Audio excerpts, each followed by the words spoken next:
So what are you charged with? That's a really good question. I'm charged with being the head of an organized criminal group, which is in charge of recruiting girls to make TikTok videos to steal the money from the TikTok views. Recruiting girls to make TikTok videos and stealing the money. So it's really a financial crime?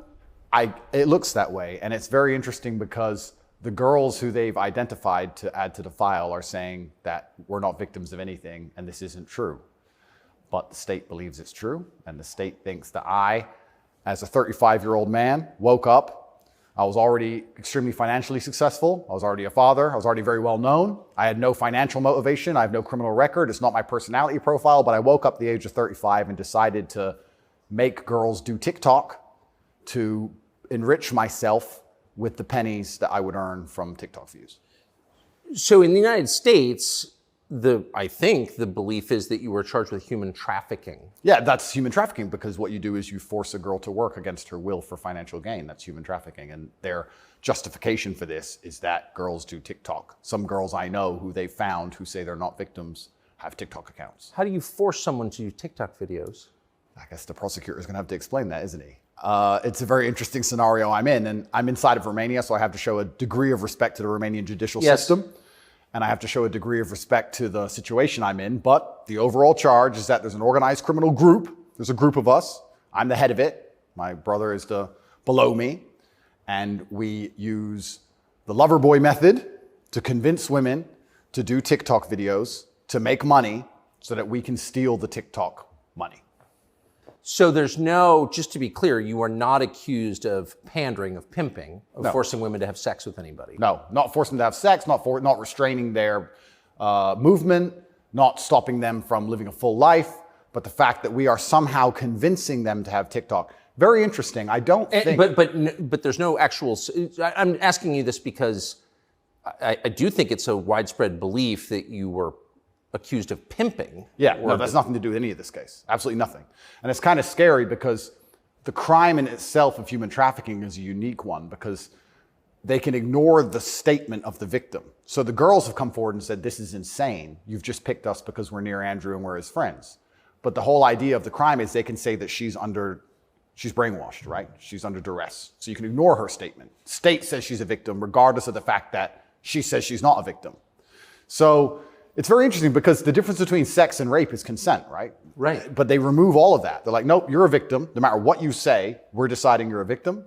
And they've chosen them. And of course, these girls do nothing pornographic. They've never had sex with anyone, nothing to do with that. So they've picked TikTok. So it's scary. Imagine you're a full-grown man anywhere in the world today.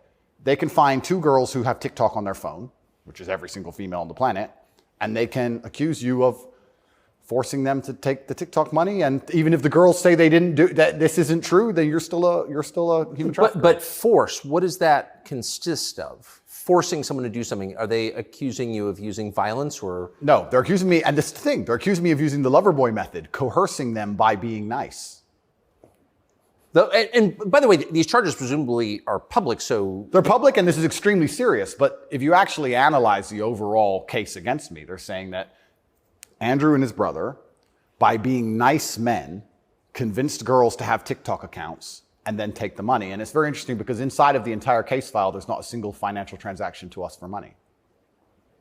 What are the penalties? They're extremely severe, 5 to 10 years in jail. And I've already served, coming up now, 7 months in a form of jail. They can only hold So you are essentially incarcerated right now. Absolutely, I'm on house arrest, and that counts as jail. You can only be held 6 months without charge. I was initially picked up, thrown in a cell without charge, and I think the intention of the entire investigation at that point was to find the crime because they had very, very weak evidence. They contacted 2,000 people who know me or knew me. They tried very hard to convince some female somewhere to come forward and say something bad about me. The media machine, which works hands in hands with the justice machine, as you know very well, did exactly that. In fact, they offered bribes effectively. They'd call up ex-girlfriends and say, if you have anything bad to say about Andrew, we can pay you $50,000 for the story. And they tried very hard. They didn't find any evidence of anything. They then released me on house arrest, and then 2 days before the legal limit in which they had to drop everything, they charged me with whatever they had from the beginning, which is very little. And now we have to wait for the Romanian judicial system to analyze the file and God willing, throw it away. How long did you spend in jail? I was in jail for 92 days in a Romanian jail cell. What was that like? It was certainly an interesting experience. I won't lie and say it was easy. It was certainly very difficult. The uncertainty of it. It's a very uncertain situation to be picked up on just before New Year's Eve and thrown in a cell without charge. And I'm asking different prison guards and different prisoners, how long am I going to be here? One prisoner was like, I've been here 2 years. I was like, have you been charged? He goes, yeah, but I haven't gone to court yet. Like, everyone's been there for years. I thought I was going to be there for years. And it certainly takes a mental toll on you. And I think jail is a different experience when you know you're innocent. There was a guy in there for murder. He's like, yeah, I murdered someone, I'm in jail. You can your soul and your mind can accept the punishment for a crime. But when you've actually done nothing wrong, I think jail is a lot harder. Did you know why you were there? Not initially. So for about the first 2 weeks, I never actually got told in English what I was accused of because I was arrested on December 29th. There's New Year's. What were the circumstances of that?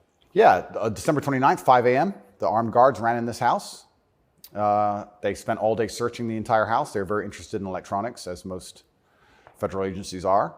And then they took me that evening and said, we're going to go and put you in jail for 24 hours. And after 24 hours, you see a judge, and the judge will decide if you stay in jail. And the judge decided I should stay in jail. What did you do? I mean, who'd you call? I had a lawyer, and my lawyer came and he said, we need to analyze the case file. We need to see what they have against you. You're being accused of human trafficking. I was like, human trafficking? That's insane. Who? When? What? I went to jail, and then I was given all this paper in Romanian. I don't speak Romanian, although I live here. And then I was waiting for the translation. So I think it's about 2 weeks before I finally got the papers in English to understand why I was in a jail cell. And then I really understood how insane the accusations were. What is human trafficking? Yeah, so the overall, my understanding of it, they're saying that human trafficking is when you convince a woman to do something she doesn't want to do for financial gain. And there's different methods you can do that. You can do that through force, and you can also do that through emotional coercion. I think most people, just speaking from the American perspective, most people believe that human trafficking is effectively slavery, selling human beings. That's what I believe as well. Absolutely. And this is the thing that's so interesting. When you finally end up the enemy of the matrix, and they use the legal system as a weapon to punish you for having an opinion, you realize how subjective the law is, right? Because it can be a weapon. When you have something subjective, you can just pick and choose. So if they sit and say, human trafficking is a woman doing something for financial gain against her will via emotional coercion. Well, he knows these two girls, they have TikTok accounts. Emotional coercion? Convincing her. That's what I'm accused of, because they have no proof of me doing anything wrong. So they said, he's convinced these girls to do TikTok for money. The girls have said this is not true, and the state is denying their statement, saying, no, you're brainwashed, it is true. And I went to jail.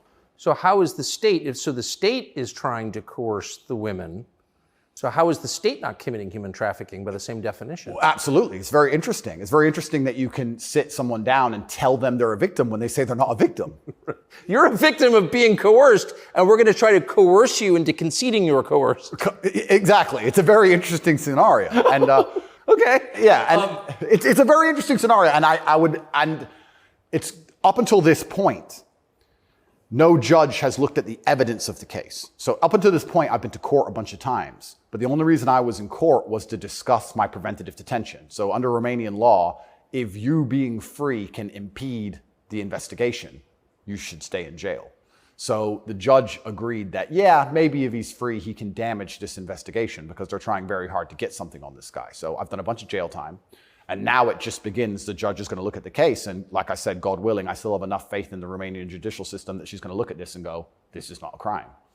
You're aware of the media coverage of this, however. So you're in jail for 90 days or more, and the rest of the world is talking about you. Do you know what they're saying? They're saying very heinous things, and I would hate to come across as a conspiracy theorist, Tucker, but I kind of have a feeling that this might be something to do with my influence and an attempt to slander my name. Perhaps I'm crazy. But the fact that they chose such a heinous crime, and they reported it so heavily, and they won't shut up and keep repeating basically a slander attack day after day after day. Also considering the fact that other people who genuinely commit heinous crimes have far more favorable press coverage. I don't want you to think I'm a conspiracy theorist. Please, Tucker, I would hate for you to come here and call me crazy. Yeah. But something very strange about it, and I think when Jeffrey Epstein's friends call you immoral? Yeah. The goal of it is certainly to slander my name. And I like to see it as a litmus test. I like to see it as an intelligence test. Anybody who wakes up and looks at me and goes, he's a human trafficker because of TikTok, they're fully gone. So, but from the West, just to defend the average news consumer in the West. Sure. Andrew Tate, kind of an outlaw. Yep.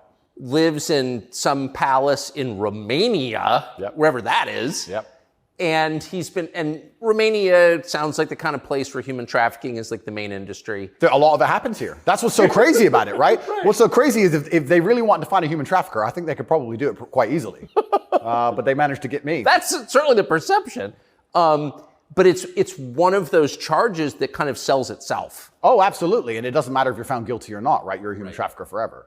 And but I do think that public consciousness is changing. I think with things like there's been some very large court cases recently involving some very famous people in which women were caught lying, trying to slander men's names for rape and these kinds of things. And I don't think people believe it anymore. But that scares me to a degree because I think that the typical weapon, the standardized playbook is now failing, and I don't know what the new playbook's going to be. It's almost like better the devil you know. That you're too famous, you're too successful, we don't like you. Call him a rapist or a human trafficker, put him all over the news, slander his name, try and wreck his life. Now that nobody believes it, what's the next move? What are they going to try next? Wouldn't it just have been easier to commit like a massive financial crime and defraud people of billions, come up with like a fake cryptocurrency, call it like, I don't know, FTX, or just give a name to it. Yep, something random. Steal billions and get your parents involved and buy a bunch of real estate in the Bahamas, and then like you'd be sort of a hero, right? Oh, absolutely. And I would have certainly made a lot more money than TikTok because I don't think TikTok even pays you for views. And if it certainly does, I never got a single transaction from it. So it's a very interesting scenario. But if I was accused of a financial crime, my name would not be slandered. So no, of course. Well, of course not. You have the presumption of innocence. So just back to the jail thing. So you're in with your brother. At the beginning, I was not, but towards the end, I was. Yeah. What did you do all day? It's a good question. I looked at the wall, stared at the wall, smoked cigarettes, lots of push-ups, read the Quran. You smoked cigarettes, did push-ups, and read the Quran. Basically, yes, and certainly had some introspective moments. Tried my best to get out, tried my best to, via my small phone calls, understand what's happening in the outside world.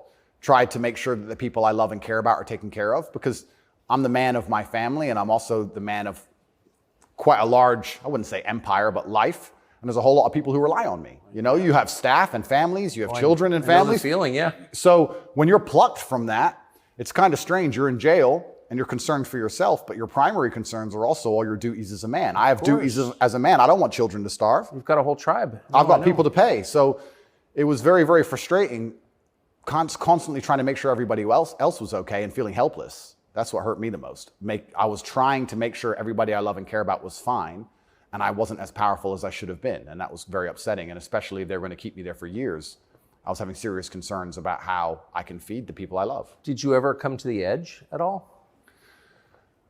No, I certainly had some days I was less happy than others, but I made sure that my mindset was built in a way that I could always be doing something constructive. And also, I think you get what you give in life.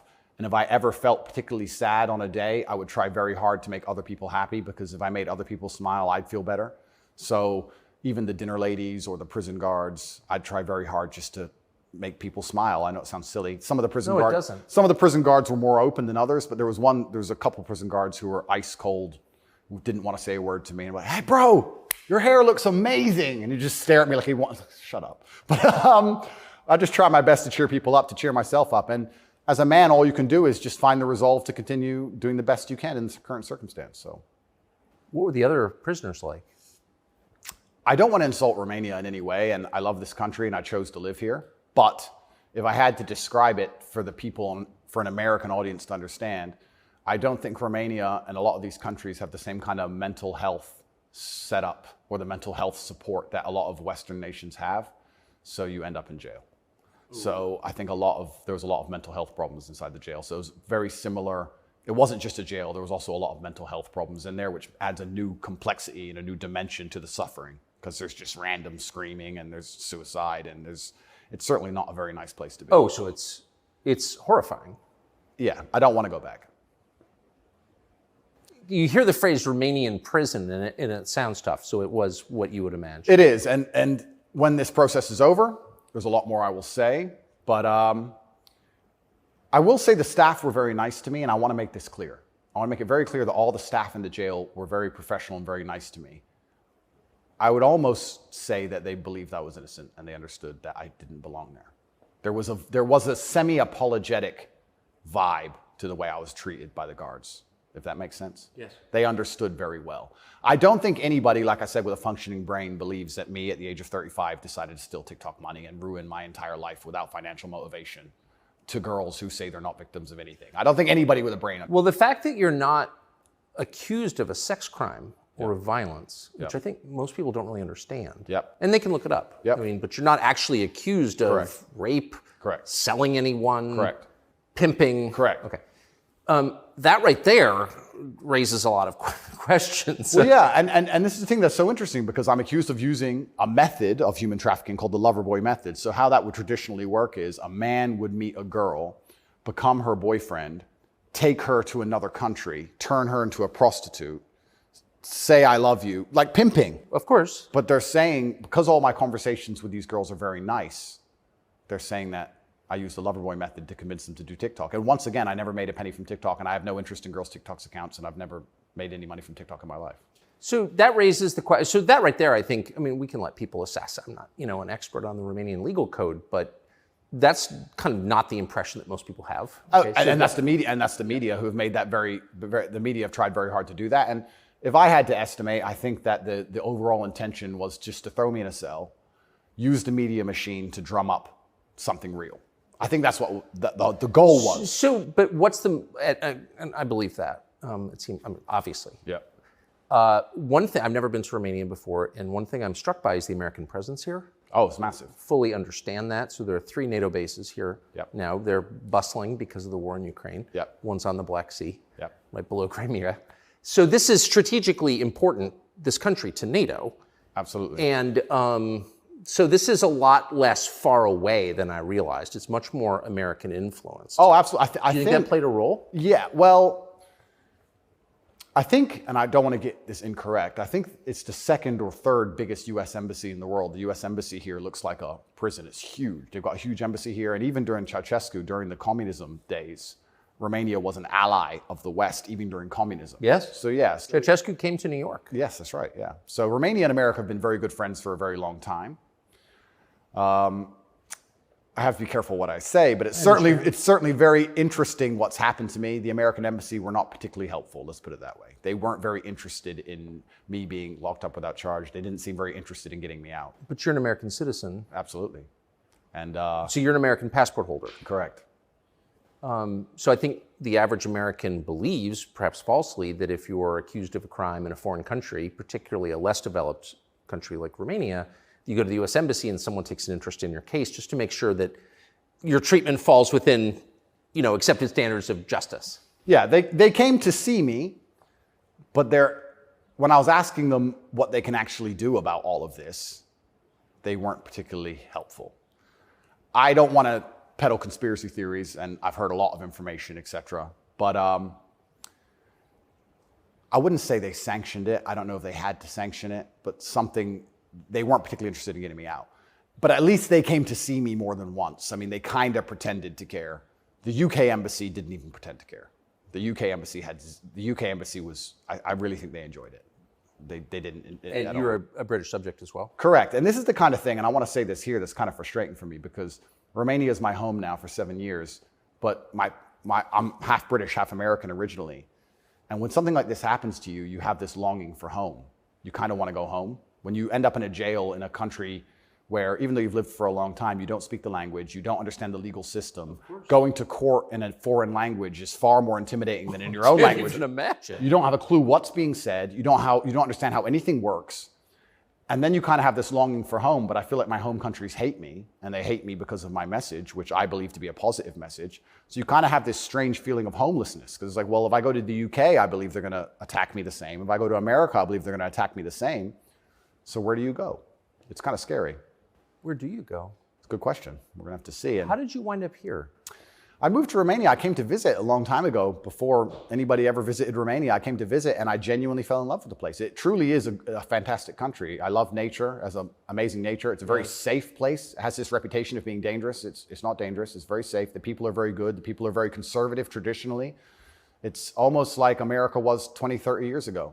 It's gorgeous. They have a bunch of nice restaurants and plenty of things to do. And I've never had a problem here in any way. Never had any issue with the law or with the other side, criminals, nothing, until this came out of nowhere. So it's been very strange. So what is it about your message, do you think, that infuriates certain people?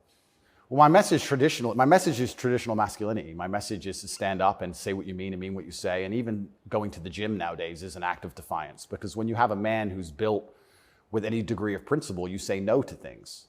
And I think if I have to analyze my message and why I'm so disliked by the people who dislike me, it's not the things I'm saying, it's the fact that if you adhere to my principles and you adhere to the things I say, you end up being the kind of person who will resist certain ideas. You say no. What kind of man never says no? Name a man who never says no. Men say no, right? Men wake up and say, no, I don't think that should be done this way. No, my children will not be taught that. It's no. the father's primary job. Absolutely. So when you say to men, listen, you're allowed to have an opinion. You're allowed to have standards. You're allowed to have boundaries and barriers. You're allowed to get up and become important and work hard and try hard and become the kind of man who can't be controlled. Then you're seen as an enemy. And especially with the massive influence I've gained, I think they look at me and go, he's helping men resist the slave programming. We don't need him around. We need to empty their brains so we can inject the slave programming and convince men to be eunuchs. Because once you're eunuched, then you're not a threat. I think I buy that. Because your message, I'm not the world's expert on your message, but I've seen a lot of it, and it's not explicitly political, actually. No, it's not political at all. And their original attack before this Matrix attack is they weaponized virtue, which is what they usually do. There's no genuine virtue inside of these people. They weaponize virtue. They find a virtue, and they turn it into a bullet, and they shoot at you. I'm sure you know very well. Yeah, I've heard. Yeah. I was a misogynist for the longest time just for saying that men should have standards. If you tell a man he can have standards in a relationship in any way, you're a misogynist. It's actually very interesting because what does that mean to have standards in a relationship? But this is the thing that's so interesting about it, because they've gendered the argument when I never did.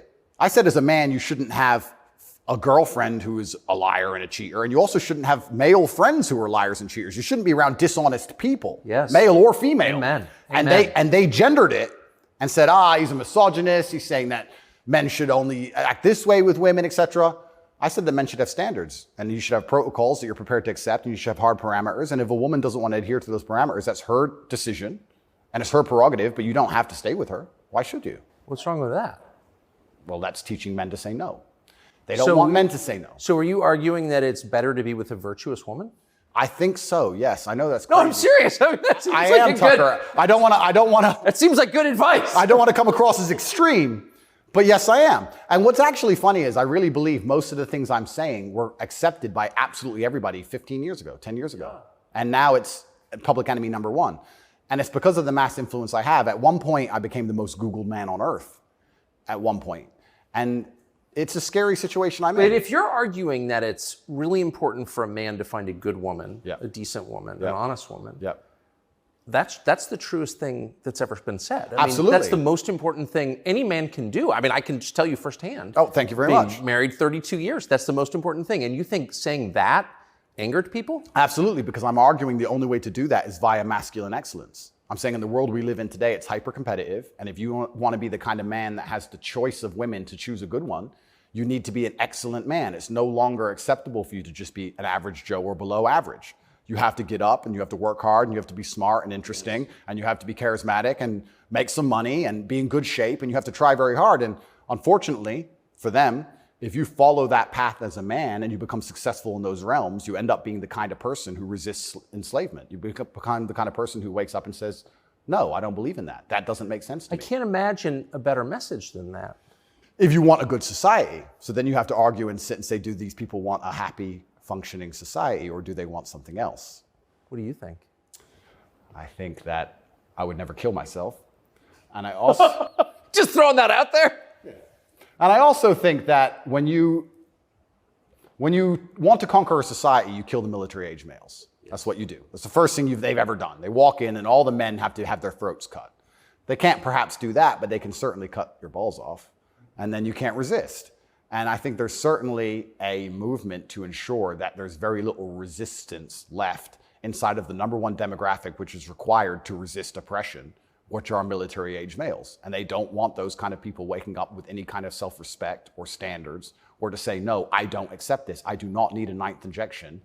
They don't want that. They want you to sit and say, I don't need it, but the news said so, so oh well. So in the one interview that you and I did, you had a line that I've been thinking about ever since. I thought it was so interesting. I never thought of it before. You said that a lot of people went along with the vax, Yep.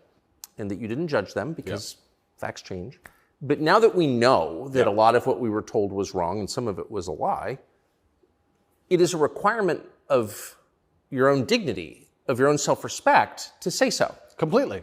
And people should apologize. I really do believe. And I have nothing against the people who fell for the propaganda, fell for the programming, and took the vaccine. Yes, I agree. Fine. But you should wake up and say, I was fooled. I've learned my lesson. I will not be fooled again. But if you were fooled by the MSM and took the injection, and you continue to be fooled, and you've not self-reflected, and you've not realized that they lied to you the entire way, and you now believe the new bunch of lies that are all over the television, then there's something wrong with you. Or you don't care that you were lied to. You don't care that you were lied to, because I think a lot of this is actually genuinely cowardice. I think it's a very easy worldview. The life is easier if you accept the news tells the truth. Yes. Everything they want me to believe is true. Everything's nice and simple. Good guys, bad guys, doop-de-doop-de-doo. And if you want to actually wake up, it takes a degree of bravery, because then you have to destroy your entire worldview, everything you've ever understood and everything you're told, and you have to really look at the world and go, oh, this is a mess. And that takes bravery. And once again, that's why they don't want men to be brave. They want you to sit there and go, oh, it's easier if just, CNN said, so it must be true. And it's cowardice. And they're trying to instill cowardice in all of us. That's what they're trying very hard to do. And I think even just me as a person, the people who hate me, my detractors who dislike me so much, even if I say nothing, I just turn up, big, bald, strong, fast car.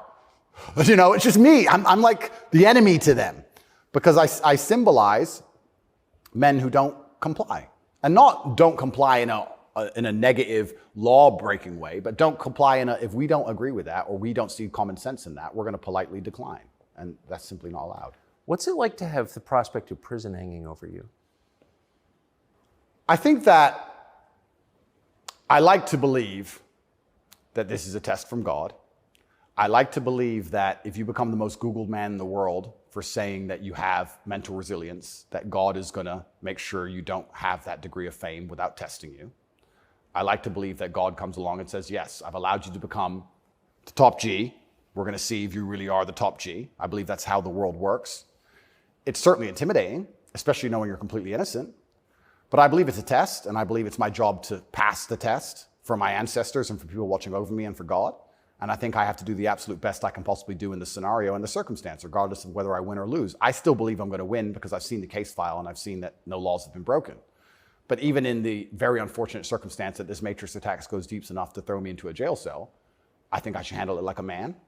I think I should stay and finish the process, and I should walk with my head held high and suffer as much as I need to suffer to stick by my convictions and know that I'm an innocent person. And I refuse to break. I refuse to cry. I refuse to be depressed about it. I'm going to wake up and I'm going to smile regardless. And regardless of what happens to me, I want everyone to know that, one, I would never kill myself. And two, I think that as a man, there's always going to be a degree of pain and suffering in your journey. I don't think you're ever going to become a successful man or be good at being a man without pain and suffering. And there's many times in my life where something terrible happened to me, and at the time, if I could change it, I would have. But retrospectively, you kind of look back and go, you know what, that was formulative for me. That's right. That is what God decided I needed to become who I became. So all of the pain and all the suffering I've ever gone through in my life ended up, in the end, building me into the person I am, and I'm proud of who I am. So if God decides I need to go back to a Romanian dungeon for however many days, then all I can do is accept it and accept his plan and accept that it's going to make me a better person and So deal with you it. see the hand of God in your life? Absolutely. I think that he is the best of planners. And like I said, if you retrospectively analyze all the times in life you wish you could have changed things, yes, he knew better. And I'm going to have to accept that. When did you conclude that? I guess I always kind of knew. I was atheistic for a while when I was younger. But as you get older, you start to look at the world and understand that the thing for me was actually, I guess, a scientific principle. It was Newton's law of equal and opposite force. If there is evil in the world, and I'd like to think we both agree there certainly is, yes, there has to be an equal and opposite force, which is good. And I would like to think that that is God. Even the idea of God as a notion, even just as a concept, if that idea of God resists evil, then God is real. If you have two islands, you have two people, let's say a ship crashes, and you have two people who swim to two different islands, and one island they're atheists, savages, and they rip you apart. And the other island, you get there and they believe in God and they believe they're not allowed to kill you. Even just their idea of God, God saved your life. So I think even just the concept of God in and of itself, if enough people believe and it makes them do good, then God must be true. And that's the equal and opposite force to the evil of the world. And this is how I view it. So I don't see how anybody with a conscience cannot believe in God anymore.